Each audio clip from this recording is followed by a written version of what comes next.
Last season, the New York Islanders ended a 6-year playoff drought.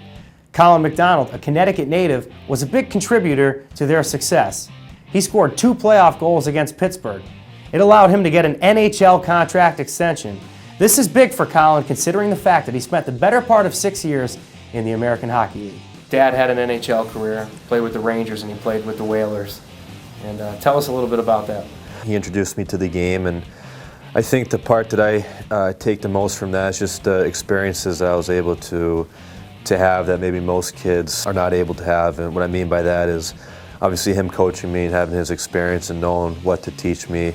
But then when he was working with the Whalers, just being able to be around the guys, being in the locker room, going to every Whalers game, and I knew from a very early age that this is what I've always wanted to do. When Jerry McDonald retired, he kept the family in Wethersfield, but nonetheless, the Central Connecticut Youth Hockey Program, a very good one, and it produced you. Again, I have to give a lot of credit to my father for taking the time out of his busy work schedule, coached me for quite a few years, and we had some pretty good teams growing up, and he's not going to take all the credit, but there was a lot of good players that came out of that program and in my age group.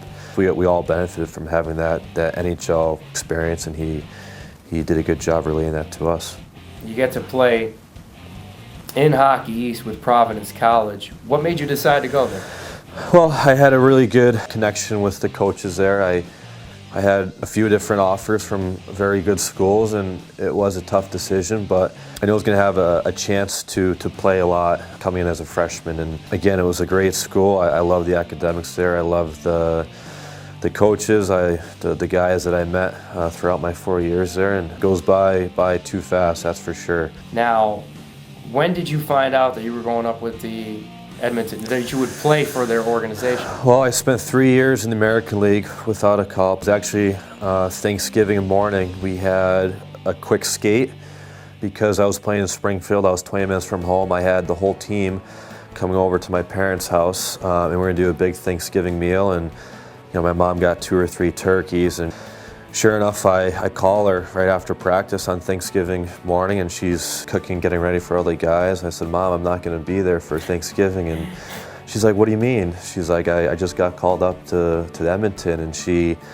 it was her birthday that day as well. And I get on the plane to head to Edmonton, and she's got 25 of my teammates there for Thanksgiving, and I'm the one guy that's not there having Thanksgiving with them. But she'll always tell you that was the best Thanksgiving and birthday that she's ever had. Once you're up there, there's so many emotions going through. You're trying to stay as focused as possible because you have a job to do. And I only had 2 games there. I was fortunate to score my second game. It made me realize just how much I love this game, and I have gone through a lot to get to that point at that point in my career. And I even went through some more stuff after that to get to where I am now.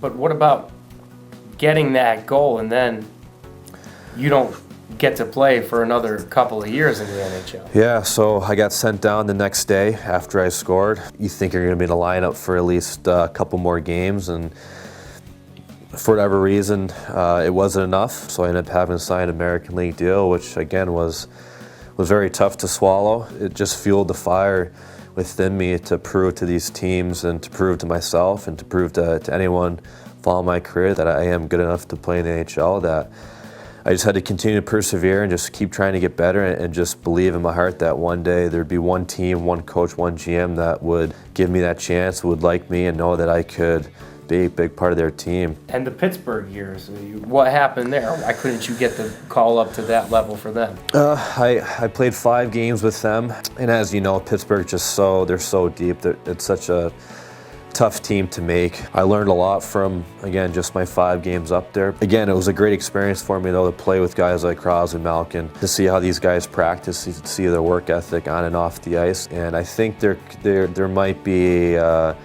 misconception sometimes where these guys, it's just a God-given talent where they don't have to work on their skill, that they can just step on the ice and be the players that they are. But the work that they put into it is what makes them the great players that they are. They're never satisfied, and again, I learned a lot from being there for sure. Tell us about that interesting year that you had last year with the lockout and starting with Bridgeport in the AHL. I think the lockout was the best thing that happened to me, and I say that because I had about 35 games, I think it was, to show my skills, to show what type of player I was both on and off the ice. Normally, if there wasn't a lockout, you'd have maybe 2 weeks to show yourself in training camp, and there's 50 other guys that they're looking at. But I had a good relationship with the coaches in Bridgeport, and they played me a lot, and they named me captain halfway through the year, so I think again that helped my resume, if you want to call it that, maybe some of my leadership qualities. And again, I have to give them a lot of credit too, because they told me from day one when I signed there the type of player I needed to be if I was going to make the team, and it was a little bit different than what I've been accustomed to playing. The last few years I've been more of a points guy, but they told me from day one that if you're going to make this team, you have to be a physical presence. That's what we're looking for. So I went into Bridgeport not caring about my points. I just wanted to try and be as physical as possible. I guess it paid off, because 17 points, the New York Islanders, your third call-up after everything that you've been through. Yeah, it was a very good first year for me. I've always had that offensive ability. That's kind of how I've always played the game. So I knew when I had chances to score in games, I had enough confidence that I'd be able to produce offensively. And I thought I did a good job this year playing both physical and producing offensively. We had really good communication between me and the coaching staff. And they told me, again, from day one that I was going to be in the lineup for a significant amount of time. It was just such a relief knowing that without much NHL experience, that they were going to play me for a significant amount of games.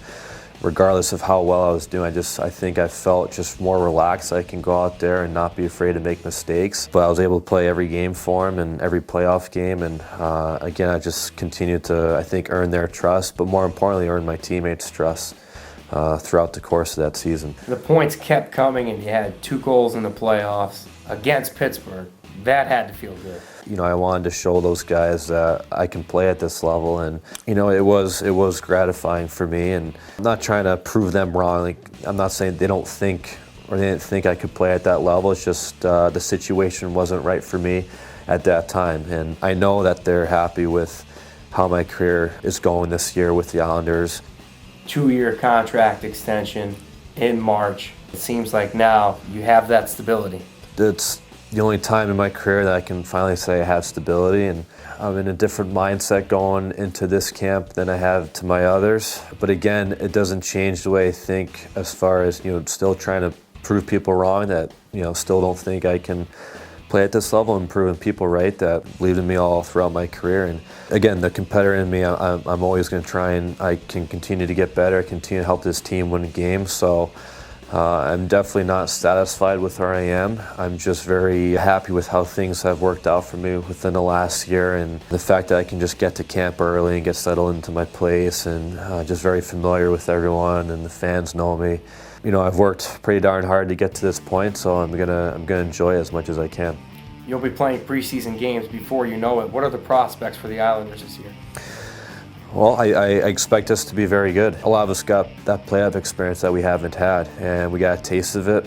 We were right there against Pittsburgh in that first round. I thought it could have gone either way. Hopefully we can build off of that. We know what it takes to get into playoffs. We know what it takes to move on past the first round, but we have 82 games to prove ourselves now instead of 48. I just hope that we can just build off of last year and just continue from where we left off. If you could say something to all the peewees and the mites out there and all those youngsters that don't know what it's like to play in the American Hockey League for so long, and also face so many certain setbacks, but really persevere and get to this point. Continue to believe in yourself and continue to persevere. There's going to be ups and downs, not just in your pro career, but even growing up in minor hockey, in high school hockey, college hockey, junior hockey, whatever level you're at. There's going to be setbacks, not just in hockey, but in life. And as hard as it is, you just have to, again, just keep believing in yourself and just keep moving forward. Just keep looking ahead of you and not back. And I promise you, it will be worth it. It might not happen today, it might not happen tomorrow, but eventually, if you just continue doing the right things and living life in the right way, that things are going to happen the way they're supposed to. Congratulations on the extension, and good luck this year. Thank you.